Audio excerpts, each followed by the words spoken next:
ผู้ใดพี่น้องอันนี้ผู้ใดมานั่งเล่นอยู่นี่เจ้ามาแต่ไสฮะจื้ออยู่บ่พี่น้องผู้ใดอันนี้ซีมอนหรือพรชัยผู้ใดจื้อเนี่ยเนาะคอมเมนต์มาบอกเด้อพี่น้องผู้ใดจื้อผู้ใดเม่นถือว่าซีมอนหรือพรชัยมาเฝ้าคอกหมูนำพี่น้องมาเล่นนำเพิ่นว่ามื้อนี้มื้อสุดท้ายเรามาเล่นนำเพิ่นว่ามื้อนี้เฝ้าหมูเนาะคืนที่3พี่น้องเนาะคืนสุดท้ายเนาะบอยว่าสิบ่เฝ้าแล้วเมื่อยเนาะคันเฝ้าคืนที่4นี่ยันแบบโซ่นะ ยันหมูย่านแต่หมูตายเจ้าของน่ะสิตายก่อนหมูบ้านหักหมูมันก็โอเคนะพี่น้องเนาะเดี๋ยวสิพาไปเบิ่งเนาะบางเทื่อกับมื้อแรงเดึกๆบอยก็เมื่อเนาะบางเทื่อช่วงเดึกๆพุ่นน่ะบางเทื่อบอยก็สิเมื่อนอนบ้านเลยเบิ่งอาการหมูนี่ล่ะเนาะมันมีหมูตัวเดียวดอกหยากหมูมันบ่แข็งแรงเนาะอาชีวะแบบบ่โลกช่วยใช่พี่น้องมันเกิดมามันก็อยากพิการหั่นนะมันบ่อยากสมบูรณ์ว่าซั่นซะมีตัวเดียวนึงดอกส่วนลายหมูน่ะมันสิบ่ค่อยรอดดอกเวลามันออกมาแบบมันออกมาแบบ14สิมันส่วนลายน่ะมันตกตายตัวหนึ่งเด้เขาเอิ้นว่าจ้างมุ้งเขาเอิ้นว่าจ้างมุ้งจ้างหังจ้างอยู่ก็คือแบบตัวหนึ่งตายได้ให้แบบหมู่ก็อยู่ไปรอดไปจังซี่นะพี่น้องเขาเอิ้นว่าจ้างมุ้งเนาะบ้านเฮาแต่นี่มันรอดมาเบิดคันแม่นฟาร์มใหญ่ก็สิเว้าแบบว่าอันนั้นก็ฟาร์มใหญ่นี่เขาเจ้าสิบ่เอาไว้เด้พี่น้องฟาร์มใหญ่นี่เขาเจ้าสิปล่อยโลดแบบมันตายก็ตายจังซี่นะแบบว่ามันเลี้ยงต่อไปก็บ่ได้เด้เวลามันใหญ่มามันก็แบบพิการจังซี่หรือว่าบ่สมบูรณ์จังซี่เขาก็บางคนเขาก็ให้คนไปเลี้ยงแล้วล่ะเนาะผู้เขาบ่อยากขาบางคนเขาก็ขามันตั้งแต่น้อยเนาะแบบว่าสงสารหนึ่งก็คือสงสารคนเลี้ยงเนาะเลี้ยงก็ยากดูแลยากสองก็คือแบบมันสิบ่ใหญ่เด้พี่น้องว่าง่ายซะแบบเวลามันใหญ่ขึ้นน้อยหนึงแล้วมันอ้วนขึ้นจังซี่มันก็ย่างบ่ได้จังซี่นะได้แต่คลานไปจังซี่ก็ตะกะบาบมันหั้นนะก็เลยเลือกแบบขาบ่ง่ายสักขามันนะพี่น้องเนาะฟาร์มใหญ่เขาเฮ็ดแนวนั้นแต่เฮาสงสารเนาะกะบาบบ่ก็เลยว่าอดนอนเฝ้ามันซะอยากให้มันรอดเนาะถึงมันสิพิการหยังก็อย่าเนาะพี่น้องมันก็มีชีวิตจังซี่นะบ่คิดแนวนั้นสงสารว่าจังซั่นนะเมื่อยยันความสงสารเจ้าของนี่ล่ะก็เลยอยู่เฝ้ามันเนาะตากะบาบมันสิรอดบ่รอดก็แล้วแต่มันเนาะเอาเฝ้าเฮาเฮ็ดเต็มที่แล้วก็ถือว่าสุดๆแล้วมื้อนี้สิเฝ้าอีกมื้อนึงพี่น้องรอดบ่รอดก็ไปลุ้นเอาอีกทีเนาะเฮาก็เฮ็ดเต็มที่แล้วกับหมูเนาะเอาขอให้รอดเนาะเฝ้ามื้อสุดท้ายแล้วล่ะมื้อนี้พรชัยมานั่งเล่นน้ำเด็กจักหน่อยก็เมื่อนอนเนาะอยากย้ายเจ้าสิเฝ้าน้ำข่อยสอดแจ้งบ่หรือสินอนอยู่นี่บ่ฮะ มื้อนั้นสิลบกา เจ้าโลกามื้ออื่นบ่มื้ออื่น5 โมงแหละไปพุ่นเด้อไอ้สั่งเค้กไว้เซอร์ไพรส์ไอ้ลอยมื้ออื่นต้องขี่5 โมง5 โมงแหละต้องเข้าไปรถไปเซอร์ไพรส์ไอ้ลอยว่าสิ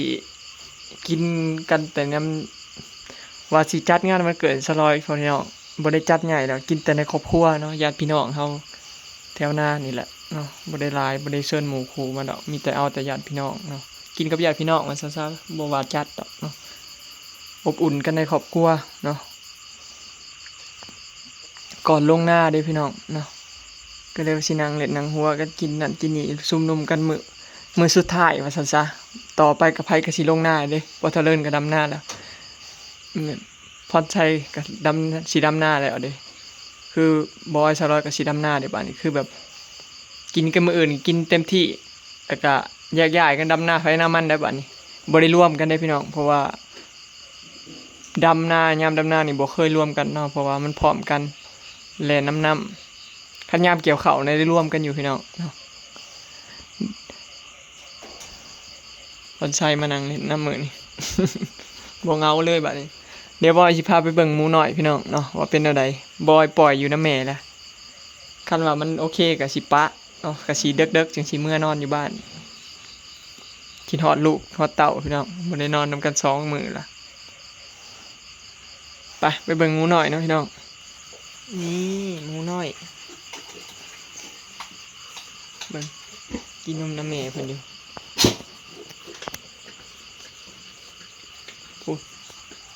ตัวนอนก็นอนอย่าคือตายเด้อพี่น้องบอยก็สังเกตเนาะ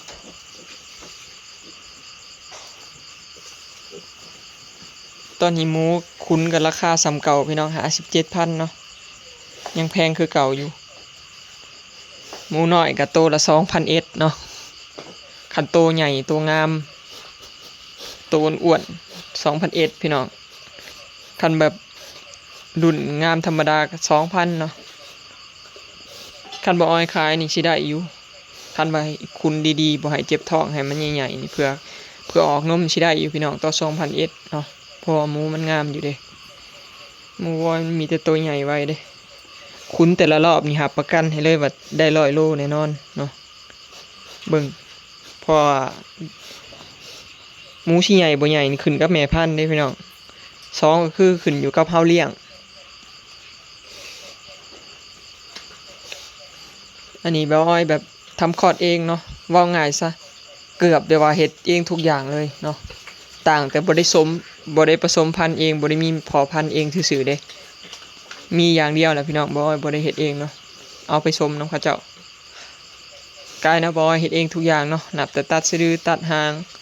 ทำคลอดดูแล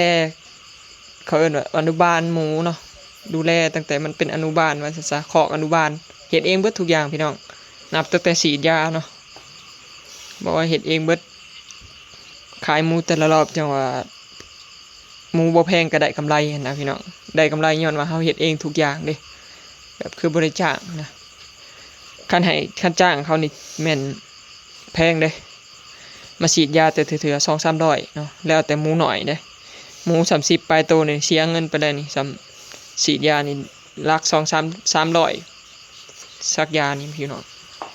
เสียไปอีกเด้เนาะหมูน้อยมันบ่ได้ซักเทื่อเดียวเด้รอบละ 2-300นี่ 2-3 รอบไปมันก็เบิดหลายเด้ต้นทุนเฮาก็เพิ่มขึ้นบ่ยังบ่ได้เฮ็ดเองแต่แบบตอนทำมันพี่น้องบ่มีผู้จับให้ซาลอยกับย่านอีเมก็ย่านมีแต่ผู้ย่านบ่กล้าเฮ็ดบ่พอตอนเป็นอยู่พี่น้องเนาะแต่ว่าซาลอยอยู่ย่านบ่กล้าจับย่านมันเจ็บพุ่นน่ะก็เลยให้หมอมาตอนให้พี่น้องบอยเป็นคนจับให้หมอเป็นคนเฮ็ดเนาะบ่ยากพี่น้องตอนเนาะบอยก็พอตอนได้อยู่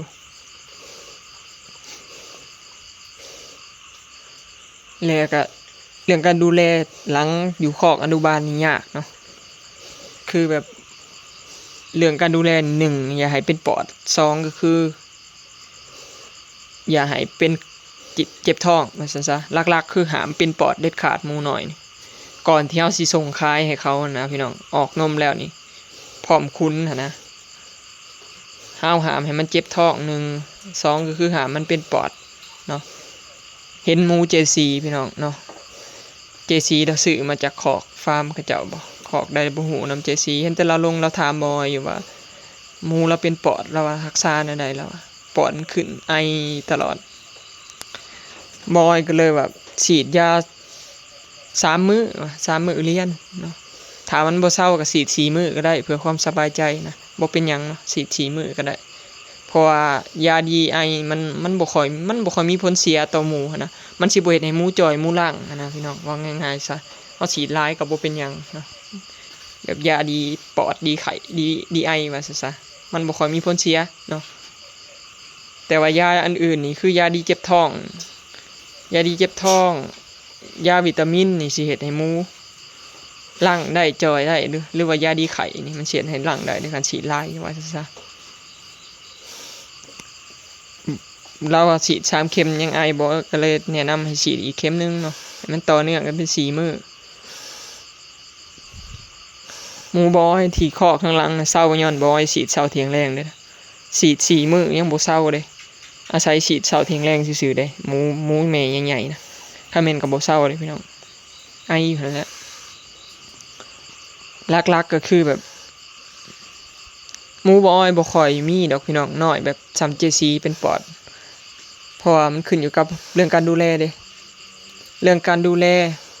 ตั้งแต่อนุบาลจังซี่นะพอใหญ่มากแล้วก็ขึ้นอยู่กับผู้เลี้ยงเด้บัดนี้ว่ามันสิเป็นปอดหรือบ่เป็น2อย่างนี่แหละเนาะแนะนำสำหรับคนที่เลี้ยงหมูใหม่ว่าซะ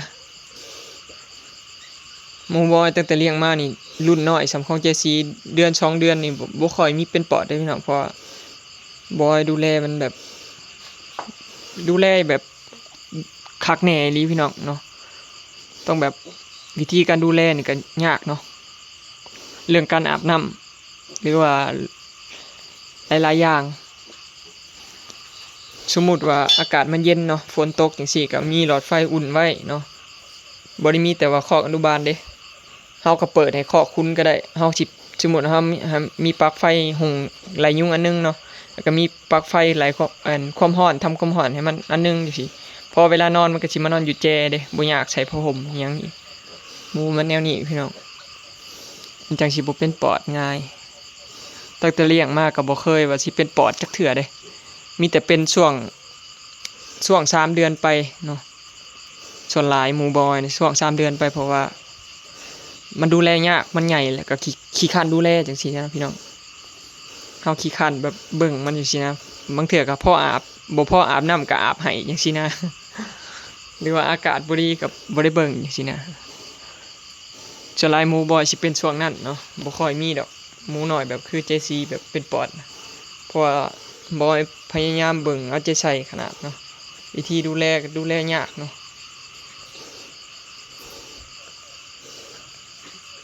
หมูบอยนี่รับประกันให้เลยพี่น้องผู้ใดซื้อไปนี่แบบบ่มีเจ็บท้องเลย1คือปอดนี่บ่มีแน่นอน2ก็คือบ่มีเจ็บท้องเนาะก่อนที่สิขายให้เขาบ่ขายหมูมันน้อยให้เขานี่หลายสุดแล้วบ่เคยว่าสิเจ็บท้องเป็นปอดให้เขาจักเทื่อว่าซะ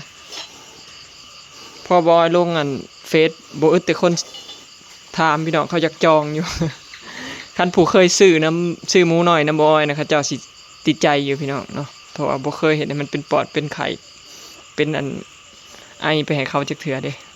แถมเจ็บท้องนี่ก็บ่เคยเด้บอยเคยไปซื้อลูกหมูเขามาเลี้ยงนี่ส่วนหลายนี่มีแต่อยากเจ็บท้องหลักๆเนาะบอยก็เลยบ่ซื้อลูกหมูคนอื่นอีกเลยพี่น้องเนาะบ่เชื่อเขาส่วนหลายมีแต่เจ็บท้องมากับแม่พันธุ์บ่ค่อยงามสินะบอยก็เลยเลือกที่สิคุ้นแต่หมูเจ้าของเนาะพี่น้องดูแลเองคุณเองกับต้นทุนก็บ่สูงว่าซะ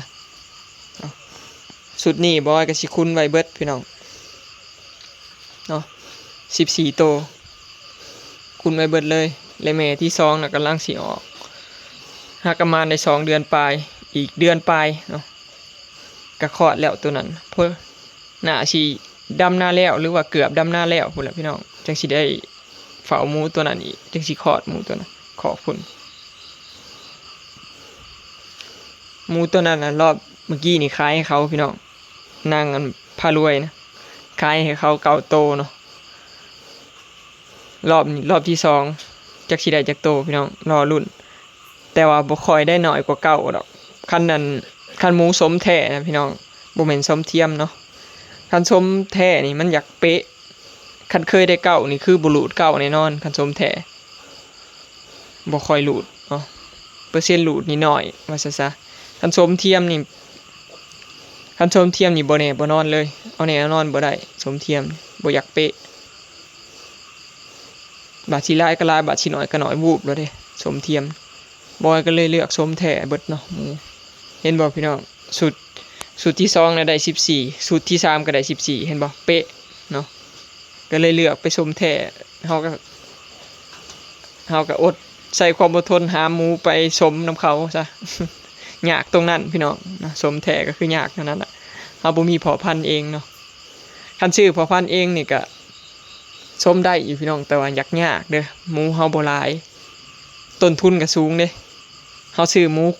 เทิกมานี่คันเฮาบ่มีหมูสมเฮาบ่รับสมพร้อมนี่ยากเนาะเพราะว่าค่าห้ำแต่ละเดือนนี่ก็พอแห้งได้หมูเผ่าพันธุ์พี่น้องยากเนาะต้นทุนสูงแฮงคันหมูแม่พันธุ์น้อยนี่บ่เป็นตาบ่อ้อยก็เลยว่าเอาซ้ำนี้ซะก่อนเนาะถ้าเกิดว่ามีคอกใหญ่ฟาร์มใหญ่คือเขาจังสิสมเองเบิดและเฝ้ากันอยู่นี่แหละเห็นบ่กินแล้วก็นอนรับปันตายตีงกับบ่ตีงนี่แหละพี่น้องลักๆวิธีการดูแลหมูเนาะบ่ให้มาเฝ้านี่ก็บ่แม่นสิเฝ้าซื่อๆเด้พี่น้องบ่ได้เฝ้าแต่ว่ามันกินนมดีบ่ดีเด้ต้องเบิ่งมันขี้มันยังอีกเด้สังเกตฮอดขี้หมูผู้ใดพี่น้องถ้ามันขี้สมมุติว่ามันขี้เป็นนั่นเป็นนี่ก็ฮู้เด้ต้องฮู้ว่ามันเป็นหยังนะบางเทื่อมันท้องสุท้องหยังสิเขาเอิ้นว่าท้องร่วงบ่ภาษาไทยเจ็บท้องนะมันท้องร่วงนะพี่น้องเฮาก็มียาให้เนาะสังเกตเบิ่งแต่ละตัวมันขี้มันสิเป็นยาป้ายปากป้ายลิ้นเนาะยาป้ายลิ้นป้ายใส่ลิ้นมันสิกันดีเจ็บท้องพร้อมการท้องสูกันปอดบวมกันปอดน้ำพี่น้อง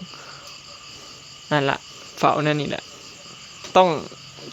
สังเกตเบิ่งคู่มือน่ะทุกเช้าแลงจังซี่นะสังเกตเบิ่งตลอดเลยเช้าเที่ยงแลงแฮงดีเนาะท่านผู้ใดแบบมีเวลาผู้บ่มีเวลาก็สังเกตเช้าเที่ยงแลงเอาแบบห้ามปะละเลยนะคันแลหมูสมมุติว่ามันอากาศเย็นปอดบวมขึ้นหรือเป็นหยังนี่คันมันเป็นปอดนี่คือเป็นปอดเลยเด้อพี่น้องเศร้ายาก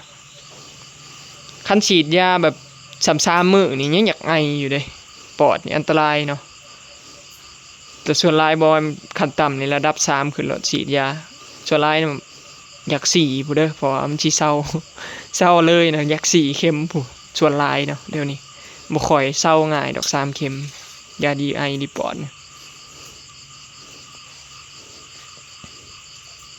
บางเทื่อกับลังโตก็แบบฉีดแล้วยังไออยู่เด้แต่ว่ามันปอดเศร้าแล้วแต่มันมีไอซื่อๆนะส่วนหลายก็บ่เป็นหยังเนาะเลี้ยงจนใหญ่เลยมีแต่สังเกตตอนมันปอดขึ้นเท่านั้นอันตรายคือปอดไอนะบ่อันตรายพี่น้องเอาเฝ้ากันคืนสุดท้ายพี่น้องเนาะจังได๋ก็เป็นกำลังใจให้บอยเด้อพี่น้องเนาะสู้กันต่อเนาะคันบ่เฝ้าผัดกระบาบหมูที่มันบ่ค่อยแข็งแรงหั่นล่ะเนาะบ่อยากให้มันรอดเบิด14ให้มันเลขคู่งามๆมึงรู้จักบาทส่วนหลายมันเลขคู่มันบ่อยากค่อยรอดดอกพี่น้องเลขส่วนหลายมันอยากเป็นเลขขี้เนาะซื้อหมูคันซื้อให้ซื้อเลขขี้เอาบ่ได้ซื้อหมูก็สมมุติซื้อหมูก็ให้ซื้อ11 13 15จังซี่นะคันซื้อหมูเลี้ยงส่วนหลายมันอยากแนวนี้พี่น้องหมูบ่ค่อยเป๊ะมันบ่อยากค่อยคู่ว่าจังซั่นมันอยากขี้แต่รอบนี้บ่ให้แฉมันคู่พี่น้องรอบก่อนนะมันก็ขี้เห็นบ่หมูอีแม่รอบเมื่อกี้นี่ก็ได้14มันตายตัวนึงเหลือ13รอบนี้บ่ให้ก็สิพยายามให้มันเหลือ14 39เนาะบ่ให้มันตายจากโตเลยโอเคเนาะพี่น้องคลิปนี้ก็สิได้จบไว้ส่ำนี้เด้อเนาะพี่น้องไปแล้วสบายดีฝากเป็นกำลังใจให้เด้อพี่น้องถ้าเบิ่งว่าเพิ่นสิฮู้จักความขึ้นไปนอนบ่อนอันนี้บ่นี่บ่ให้ใครประตูไว้มันสิขึ้นไปนอนบ่อนอันนี้บ่เอ้าขึ้นไปลูกคันฮู้จักขึ้นเชื่อว่าเก่งนะนี่ยังบ่จักขึ้นครับ